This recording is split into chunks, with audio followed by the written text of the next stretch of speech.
Hello everyone, my name is Abdul Rauf. I am engineering drawing instructor. Ahmad Abdullah गरीब ITI के YouTube channel में आपका स्वागत है। हेलो दोस्तों, हमारा आज का टॉपिक है डायमेंशनिंग। इसमें इस सबसे पहले आपका इससे पार्ट 1 इस डायमेंशनिंग को समझने के लिए आपको सबसे पहले पार्ट 1 के डायमेंशन को समझना है, उसके बाद आप इस डायमेंशनिंग को समझ सकते हैं। नंबर 1, अगर हम लोग किसी ड्राइंग में अगर हम डायमेंशन नहीं देते हैं और वो ड्राइंग हम किसी इंजीनियर या किसी वर्कर को देते हैं तो वो उस वक्त तक उसका जॉब वगैरह बना नहीं सकता है, तब तक उसमें हम डायमेंशनिंग नहीं करते हैं। इसके हिसाब से सबसे पहले हम लोग आज यहाँ देखने वाले हैं प्लेसमेंट ऑफ डायमेंशन, मतलब डायमेंशन को किस तरीके से प्लेस किया जाता है। अभी यहाँ पर आपके सामने दो ड्राइंग्स दी हुई है, ये देखिए, ये नंबर 1 नंबर 2। अब इसमें डायमेंशनिंग करने के लिए दो सिस्टम को BIS ने रिकमेंड किया हुआ है। जिस BIS का फुल फॉर्म है ब्यूरो ऑफ इंडियन स्टैंडर्ड। सबसे पहले ये ISI हुआ करता था, बाद में इसको BIS कर दिया है, ब्यूरो ऑफ इंडियन स्टैंडर्ड। यहाँ पर डायमेंशनिंग के कुछ ये रहते हैं। सबसे पहले तो हम डायमेंशन को व्यू के करीब में देना चाहिए। नंबर 2 है डायमेंशनिंग को ड्राइंग से 8 से 10 mm का डिस्टेंस देते हुए हमको डायमेंशन लाइन बनाना है। अगर हमारे पास जगह कम है तो हम वहाँ 4 से 5 mm का भी डिस्टेंस रखते हुए देते हुए हम डायमेंशन लाइन बना सकते हैं। अगर हमारे पास स्पेस कम है तो हम उस जगह किसी डॉट या बार का भी यूज कर सकते हैं। अगर हमारे को डायमेंशनिंग में अगर हमारे पास डायमेंशनिंग के फिगर्स की बहुत सारी भीड़ हो रही है डायमेंशनिंग में, तो हम उसको आगे बाहर ड्राइंग के बाहर लीडर लाइन का इस्तेमाल करके भी हम डायमेंशनिंग कर सकते हैं राइट हैंड साइड में। इसी के हिसाब से दो डायमेंशनिंग के, जैसा मैंने पहले बताया कि दो डायमेंशनिंग के सिस्टम है जो BIS के जरिए रिकमेंड है। नंबर 1 है अलाइन सिस्टम। अब अलाइन सिस्टम की डायमेंशनिंग कैसी की जाती है वो मैं आपको यहाँ पर बताऊंगा। सबसे पहले हमारे पास ये ड्राइंग दी हुई है जो आपके सामने दी हुई है। अभी इसमें सबसे पहले मैं स्टार्ट करता हूँ। सबसे पहले मैं एक्सटेंशन लाइन बनाऊंगा। एक्सटेंशन लाइन, ये लाइन को बोला जाता है एक्सटेंशन लाइन। उसके बाद इसके ऊपर एक डायमेंशन लाइन बनाई जाती है। जैसे इससे पहले मैंने आप लोगों को बताया कि डायमेंशन लाइन अगर हमारे पास जगह ज्यादा है तो हम 8 से 10 mm का डिस्टेंस ड्राइंग से हम डायमेंशन लाइन के लिए छोड़ सकते हैं। अब ये दूसरा, मैं इस पे ये दूसरी जो लाइन बना रहा हूं इसे बोला जाता है डायमेंशन लाइन। उसके बाद डायमेंशन लाइन के ऊपर हम लोग दोनों साइड में जहां एक्सटेंशन लाइन एक दूसरे को कट 90 डिग्री का एंगल बनाया है वहां पर परपेंडिकुलर, वहां पर एक हम एरो हेड बनाते हैं। एरो हेड, इसे एरो हेड बोला जाता है। एरो हेड का मैं इससे पहले वीडियो में आपको बताया था कि एरो हेड एक रेशियो में बनाया जाता है, मतलब उसका भी एक डायमेंशन होता है। इसमें एरो हेड का रेशियो होता है 3:1। एरो हेड का रेशियो होता है 3:1। उसके बाद जब हम लोग डायमेंशन लाइन बना देते हैं तो बिल्कुल सेंटर में हम लोगों को अगर अंदाजा हम लोग देखा जाए अंदाजन, तो इसका डायमेंशन अगर 80 है तो मैं यहाँ पर 80 लिख देता हूँ। 80 लिखने का ये जो मैंने लिखा हो इसे कहा जाता है न्यूमरल्स, या दूसरे इसमें हम बोलेंगे डायमेंशनिंग के न्यूमरल से भी हम इसे बोल सकते हैं। ये डायमेंशन लाइन के ऊपर बिल्कुल सेंटर में लिखा जाता है जैसा आपके सामने दिया हुआ है। उसके बाद ये हमारी इस ड्राइंग की लेंथ होगी। उसी तरीके से अगर मुझे कि इस ड्राइंग की हाइट बतानी है, विड्थ बतानी है, तो मैं सबसे पहले वैसा ही सेम प्रोसीजर करता हूं।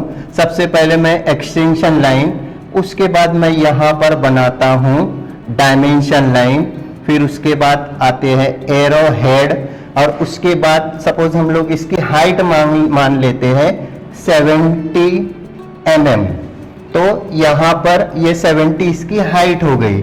अब यहाँ पर आप लोग देख रहे हैं कि यहाँ पर जब मैं डायमेंशन के न्यूमरल से लिख रहा हूं तो ये अपने डायमेंशन लाइन से परपेंडिकुलर दिख रहे हैं, लेकिन अगर वो मैं उसको रीड करूं या राइट करूं तो वो उसका डायरेक्शन लेफ्ट टू राइट है। लेकिन अगर मैं लेफ्ट साइड में आप देख रहे हैं, राइट साइड में मैं डायमेंशनिंग करता हूं तो यहां पर मेरा डायमेंशन का ये है जो राइट एंड रीड करने का, वो बॉटम टू टॉप है। मतलब पहले मैंने 7 लिखा, उसके बाद 0 लिखा हो। उसी तरीके से ये हमारा जो हो गया, ये हमारा अलाइन सिस्टम में हमने डायमेंशनिंग किए हैं। उसी तरह से अगर हम लोग यहाँ पर, मैंने ये एक डायरेक्शन में किया, साइड में किया, अब ये दूसरे साइड में भी अगर मुझे करना है तो वैसा ही मैंने सेम प्रोसीजर, पहले मैं एक्सटेंशन लाइन बनाता हूँ, उसके बाद मैं 8 से 10 mm का डिस्टेंस छोड़कर मैं डायमेंशन लाइन बनाता हूँ। उसके बाद मैं उसके ऊपर एरो हेड देता हूँ। और सपोज अगर इसका डायमेंशन 40 mm है तो मैं उसको 40 mm देता हूँ। तो यहाँ पर भी आप देखेंगे कि मैंने जो डायमेंशन का देने का तरीका है वो बॉटम टू टॉप है। तो यहाँ पर हम लोगों ने ये जो ड्राइंग बनाए हैं और ये जो डायमेंशनिंग किए हैं, ये हो गए हमारी अलाइन सिस्टम की डायमेंशन। क्या एक ड्राइंग में हम लोग एक अलाइन सिस्टम में डायमेंशन किस तरीके से कर सकते हैं वो यहाँ पर हमने देखा है। अब उसके बाद आता है नंबर 2 है हमारा यूनिडायरेक्शनल सिस्टम। इसमें 2 चीजें अलग अलग है। यहाँ पर ये यूनि एक चीज है और डायरेक्शनल एक चीज है। यूनि का मतलब होता है एक, मतलब वन, और डायरेक्शन बोले तो डायरेक्शन, मतलब वन डायरेक्शन में डायमेंशनिंग करना है। अब यहाँ पर हम लोग देखते हैं, ये हमारे सामने दूसरी डायग्राम है, दूसरी ड्राइंग आपके सामने दी हुई है जिसमें मैं आपको डायमेंशनिंग करके बताता हूँ। अभी सबसे पहले वैसा ही सेम प्रोसीजर में कोई चेंजेस नहीं आता है। चेंजेस क्या होगा ये आप खुद यहाँ पर देखेंगे। नंबर 1, सबसे पहले तो मैं यहाँ पर आपका एक एक्सटेंशन लाइन बनाऊंगा, उसके बाद मैं डायमेंशन लाइन बनाता हूँ, उसके बाद इसमें मैं एरो हेड बनाता हूँ। अब यहाँ पर आप लोग देखेंगे कि मैंने इस ड्राइंग की डायमेंशन लाइन को सेंटर में ब्रेक किया हूँ। अब ये ब्रेक करने के बाद इसमें मैं लिखता हूँ मेरा डायमेंशन 80। तो मतलब यहाँ पर देखो, अब देखेंगे कि दोनों में क्या फर्क हुआ है। यहाँ पर मैंने न्यूमरल्स जो है डायमेंशन के न्यूमरल्स लाइन के ऊपर लिखा हूँ और यहाँ पर लाइन को सेंटर में ब्रेक करके लिखा हूँ। इसका मतलब दोनों में चेंजेस है। उसी तरीके से हाइट के भी हम लोग अगर डायमेंशनिंग करते हैं तो मैं वैसा ही सेम चीजें यहाँ पर भी रिपीट करता हूँ। सबसे पहले मुझे बनाना है डायमेंशन लाइन, उस पे बनाया मैंने एरो हेड, उस पे बाद में मैं न्यूमरल से लिखता हूँ 70। अब यहाँ पर आप लोग देख सकते हैं कि यहाँ पर 70 मैंने किस तरीके से लिखा है अलाइन सिस्टम में, और यहाँ पर आप देख सकते हैं मैंने यूनिडायरेक्शनल सिस्टम में किस तरीके से लिखा हूँ। यूनिडायरेक्शन में आप देख रहे हैं कि सेम है। मतलब ये हुआ कि यहाँ पर रीड एंड राइट हम लोग लेफ्ट टू राइट ही कर सकते हैं।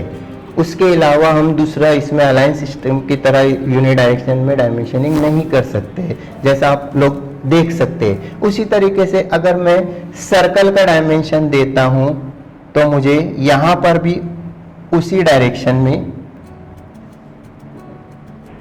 ये दिया रहेगा डायामीटर 20। मतलब आप यहां पर भी देख सकते हैं कि डायरेक्शन एक ही है, क्योंकि यूनि डायरेक्शनल का मतलब ही मैंने स्टार्ट में आप लोग को बताया। यूनिडायरेक्शनल मतलब एक ही दिशा में, एक ही डायरेक्शन में हमारे डायमेंशन दिए जाएंगे, फिर वो किसी भी साइड के हो, वो लेफ्ट साइड में हो, टॉप साइड में हो, बॉटम साइड में हो या राइट साइड में हो। लेकिन जो डायमेंशन है यूनिडायरेक्शनल सिस्टम में वो सेम एक ही डायरेक्शन में दिए जाते हैं। दूसरी बात, अलाइन सिस्टम का इस्तेमाल हम लोग छोटी ड्राइंग के डायमेंशनिंग के लिए करते हैं, लेकिन यहाँ पर हम लोगों ने जैसा देखा है कि 2 टाइप के हमारे सामने ड्राइंग दी हुई थी और हम लोगों ने उसमें पहले इसमें अलाइन सिस्टम किए, नंबर 2 में हमने यूनिडायरेक्शनल सिस्टम का ये दिए हैं। तो जिस तरीके से यहाँ पर मैंने आप लोगों को बताया हो कि अलाइन सिस्टम का यूज़ छोटी ड्राइंग के लिए किया जाता है, और यूनिडायरेक्शनल सिस्टम आमतौर पर बड़ी बड़ी जो ड्राइंग्स होती है उसके लिए यूनिडायरेक्शनल सिस्टम का यूज़ किया जाता है। For example civil engineering drawing की जो भी ड्राइंग्स होती है वहाँ पर हम लोग यूनिडायरेक्शनल सिस्टम का यूज़ करते हैं। इस तरीके से आज हम लोगों ने यूनिडायरेक्शनल सिस्टम देखे।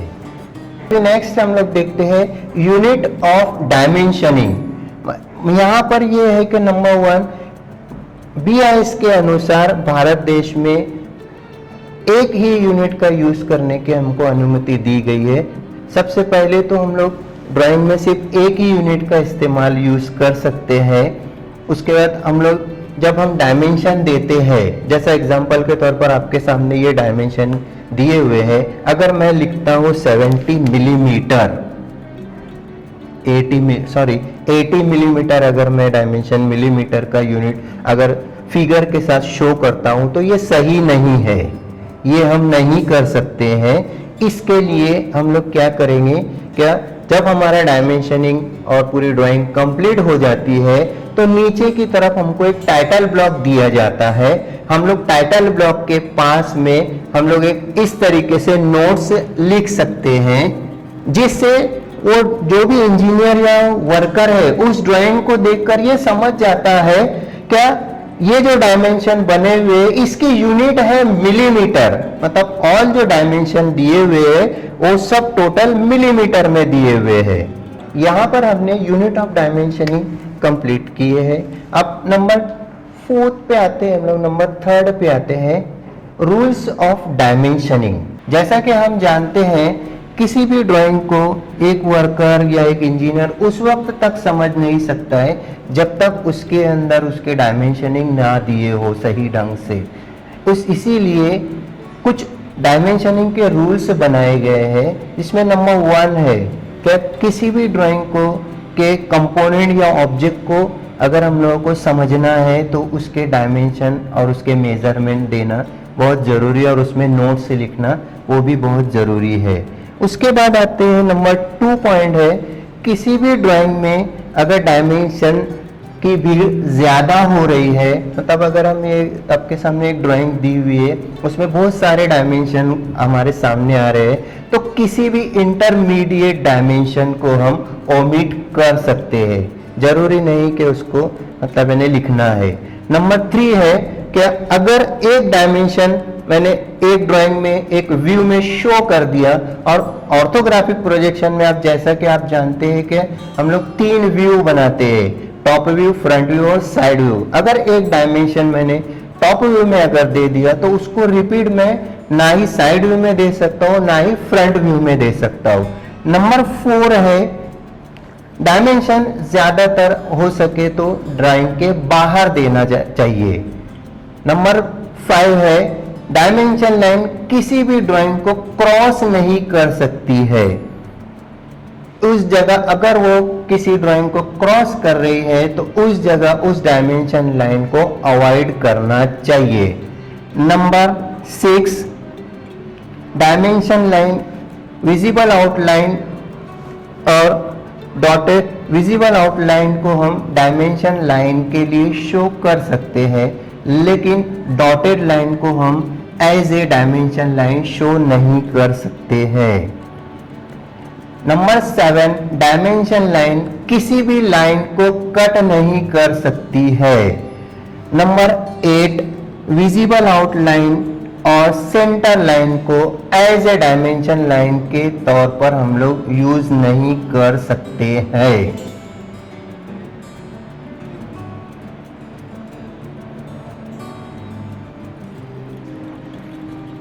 अगर किसी ड्राइंग में डायमेंशनिंग के लिए जगह कम हो तो उस जगह हम लोग डॉट या डैश का इस्तेमाल कर सकते हैं, और अगर हमारे पास स्पेस शॉर्ट होता है या वहाँ पर जगह नहीं है तो उस जगह हम लोग लीडर लाइन का इस्तेमाल कर सकते हैं।